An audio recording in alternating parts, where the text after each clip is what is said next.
Anxiety generally will peak in the late springtime, and my sponsor, BetterHelp, can connect you with a therapist that will help. The majority of BetterHelp members seek help for anxiety, and 69% of members report better anxiety symptoms after just 6 weeks on therapy with BetterHelp. It's easy to start. Just fill out a questionnaire, and you will match with a therapist in as little as a couple of days. You can easily switch therapists anytime, and there's no extra cost if it's not the right fit. BetterHelp carefully make sure all therapists on the platform are licensed, and their customer support team is there to help you in case you have any questions. With over 7,000 reviews and a 4.3 rating on Trustpilot, BetterHelp is simply a platform you can trust. I want you to let BetterHelp help rule your anxiety so your anxiety does not rule you. Go to betterhelp.com/Chael.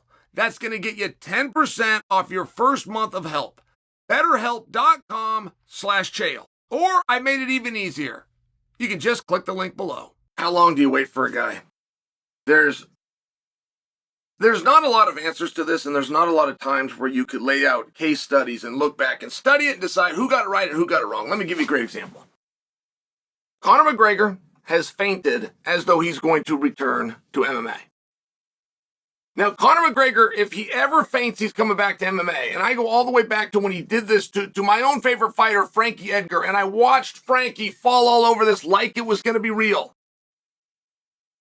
Frankie was fighting at 135 pounds, but was saying that he was willing to go up to 155. Now, Conor wasn't fighting at 155. He just could fight at 155. He was fighting at 170.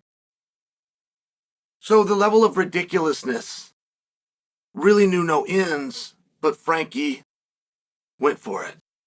It was too great, too seductive of a possibility, no matter how big an outside shot. It was too tempting for Frankie to keep his mouth quiet, and he got made to look like a fool. A fool of asking for this Conor. Henry Cejudo, champ, greatest combat athlete of all time, maybe, went after Conor and got made to look like a fool. Because the rest of us are staring and just going, hey, Conor does fights, and they're specialty fights, and they're at 170 pounds. He's not going down to 155, let alone to a catch weight to fight any of you.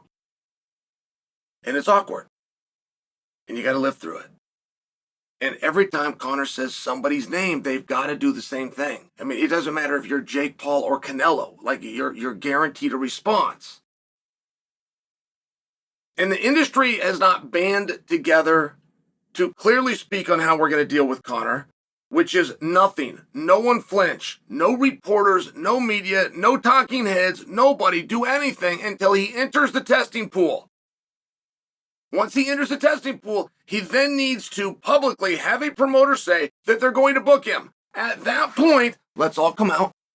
Let's do our best as we're playing spin the wheel on McGregor. But McGregor can't come out, and he can't faint as though he's going to return without Michael Chandler jumping up and trying to get in front of it. And I can't make great sense as to why Chandler's wrong to do it. I know it when I see it, and I know when Chandler does it, that he's not going to get it. And I know when Chandler wastes his breath with airtime in any direction other than a direction that is possible, that he is doing that. He is wasting airtime. But I can't necessarily tell him to knock it off. And I got a juxtaposition going on right now at the other end of the fight spectrum, which is Tom Aspinall versus Jon Jones. For how long does Tom sit and wait?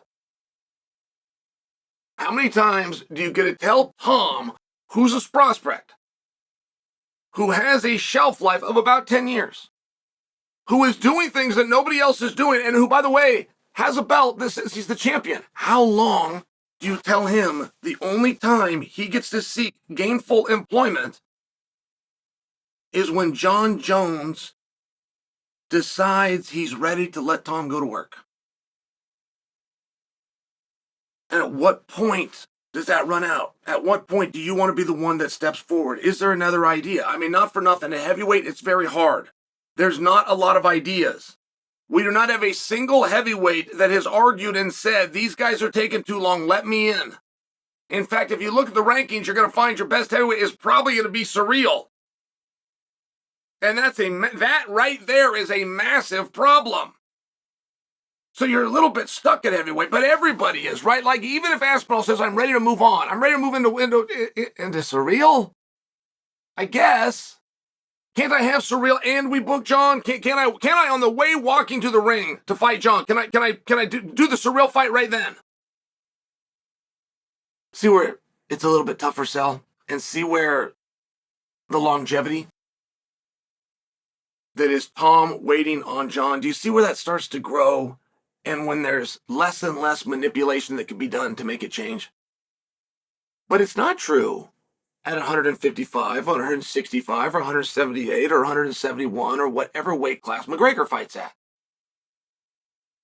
Like, whatever weight class we agreed to make up on the spot to appease Conor McGregor that affects no titles and no rankings and that nobody's asking to see, but we all know that we stop what we're doing and come and see it.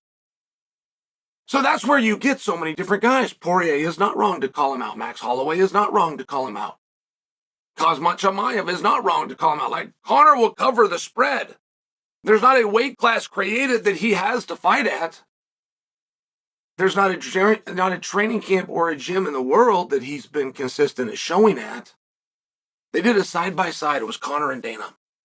I saw this article came out. Side-by-side. Conor and some quote by Conor and Dana. Some quote by Dana. I took my glasses on. I put my glasses on. I swear to goodness, Conor looked 10 years older than Dana White. I remember seeing this photo of this fighter that I so look forward to. Old, and you could see it in the eyes. Like you could see the booze in the eyelids and the cocaine in the eyeballs staring at you on a page saying, I want to fight. And then you've got a promoter who's the only one with the legal right on the face of the earth to make it so that you can fight. And that promoter standing there saying, we're not even close. I'm not even taking his calls right now. So when you find that happening, but then you find guys jumping up and down in the background saying, pick me, choose me. At what point in your life, how far has your career fallen? How far would it have to fall? When you sit at home over social media begging from an opportunity from a guy who looks older than the guy next to him that's got him by a decade, and whose eyes are screaming gin and eyelids are screaming cocaine. Like how far do you have to slide in life to where you're begging that guy to give you a thing that you want?